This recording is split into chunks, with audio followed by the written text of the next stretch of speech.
آج جب میں یہاں آیا مجھے پتا چلا کہ اب کا تھال بارش کی وجہ سے تباہ ہو گیا ہے۔ احمد نے سادہ سا جواب دیا، ہاں ہم نے محنت سے تھال لگایا تھا لیکن بارش نے ساری محنت ضائع کر دی، اب کچھ نہیں بچا۔ اس شخص نے پھر کہا، میں اب کی مدد کرنا چاہتا ہوں، میرے پاس کچھ پیسے ہیں جو میں نے اپنے لیے بچا رکھے تھے، لیکن میں چاہتا ہوں کہ اب انہیں لے کر اپنے تھال کی مرمت کروا لیں اور پھر سے اپنا کام شروع کریں گے۔ احمد نے فوراً ان پیسوں کو لینے سے انکار کیا۔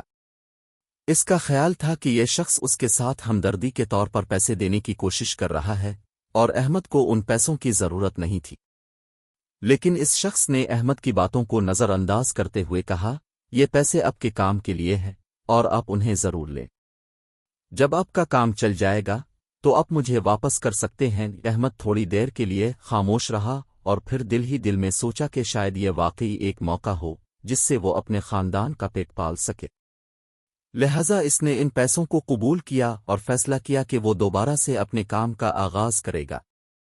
اس شخص کی مدد سے احمد نے کھچڑی کے تھال کی مرمت کروائی اور دوبارہ اس کو باہر لگا دیا تاکہ لوگ آ کر کھچڑی خریدیں۔ اس کی زندگی میں یہ ایک نیا موڑ تھا کیونکہ اس نے خود پر اور اپنی محنت پر یقین رکھا تھا اور اب اسے اس کا صلہ ملنے والا تھا۔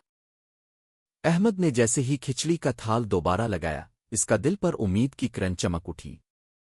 وہ جانتا تھا کہ یہ اس کے لیے ایک نئی شروعات ہے اور اگر اس میں کامیابی ملی تو وہ اپنے خاندان کو بہتر زندگی دے سکے گا۔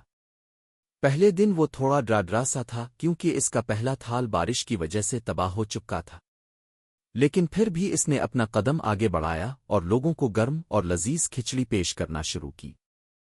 شروع میں تھوڑی مشکل پیش آئی کیونکہ گاؤں والے بھی شک میں مبتلا تھے کہ آیا احمد کا تھال دوبارہ کامیاب ہو سکے گا یا نہیں، لیکن وقت گزرنے کے ساتھ احمد کی کھچڑی کی شہرت پھیلنے لگی۔ وہ دن بدن زیادہ لوگوں کو اپنی طرف متوجہ کرنے میں کامیاب ہو رہا تھا۔ گاؤں کے لوگ آ کر اس کی کھچڑی خریدنے لگے اور اس کا کام ترقی کرنے لگا۔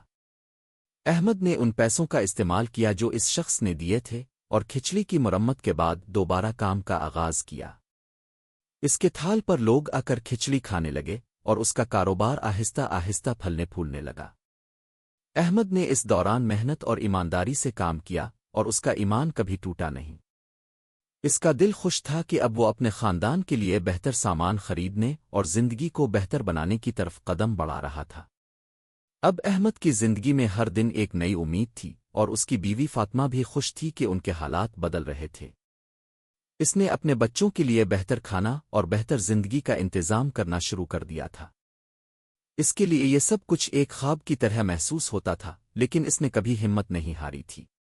وہ جانتا تھا کہ محنت اور ایمانداری سے ہی وہ کامیاب ہو سکتا ہے۔ کامیابی کا سفر اب احمد کے لیے ایک خوشگوار حقیقت بن چکا تھا۔ اس کی کھچڑی کا تھال اب گاؤں میں مشہور ہو چکا تھا اور لوگ دور دور سے آ کر کھچڑی خریدنے آ رہے تھے۔ احمد نے اپنے کاروبار کو مزید بڑھانے کے لیے مختلف طریقے اپنائے۔ وہ نئی اور مزید لذیذ کے چڑھاہے بنانے کی کوشش کرتا اور اس کے ذائقے کی تعریف لوگ کرنے لگے۔ اسی دوران احمد نے سوچا کہ وہ صرف اپنے لیے نہیں بلکہ دوسرے ضرورت مندوں کی مدد بھی کرے گا۔ اس نے اپنے گاؤں میں لوگوں کے حالات پر نظر ڈالی اور دیکھا کہ کئی لوگ ایسے ہیں جو اس کی طرح مشکلات کا سامنا کر رہے ہیں۔ احمد نے فیصلہ کیا کہ وہ ان لوگوں کی مدد کرے گا جو کھانے کے لیے ترستے ہیں یا جو غربت کی وجہ سے کسی نہ کسی مشکل میں ہے۔ اب اس کی زندگی میں خوشی اور سکون تھا۔ وہ اپنے بچوں کو اچھا کھانا کھلاتا اور انہیں اچھی تعلیم دلانے کے لیے محنت کرتا۔ احمد اور فاطمہ دونوں نے اس بات کو سمجھا تھا کہ زندگی میں اگر کسی کے پاس محنت، ایمان اور دوسروں کی مدد کا جذبہ ہو تو حالات کبھی بھی بدلے جا سکتے ہیں۔ چند مہینوں بعد احمد کا کاروبار اتنا ترقی کر چکا تھا کہ اس نے گاؤں کے دوسرے افراد کو بھی روزگار دینا شروع کر دیا۔ اس کے کھچڑی کے تھال پر اب مختلف لوگ کام کرنے آئے اور وہ سب ایک دوسرے کی مدد سے اپنے حالات بہتر بنا رہے تھے۔ احمد نے اپنے کاروبار کے ذریعے نہ صرف اپنے خاندان کا پیٹ بھرا بلکہ دوسروں کی زندگیوں میں بھی بہتری لائی۔ احمد کا یہ سفر ہمیں سکھاتا ہے کہ زندگی کی مشکلات میں اگر ہم ہمت نہ ہاریں تو ہم اپنے عزم اور محنت سے کامیاب ہو سکتے ہیں۔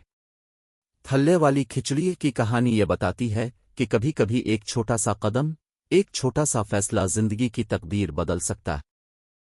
احمد نے اپنی مشکلات کو چیلنج کے طور پر لیا اور ایک چھوٹے سے کاروبار سے اپنے خاندان کے لیے خوشحالی حاصل کی۔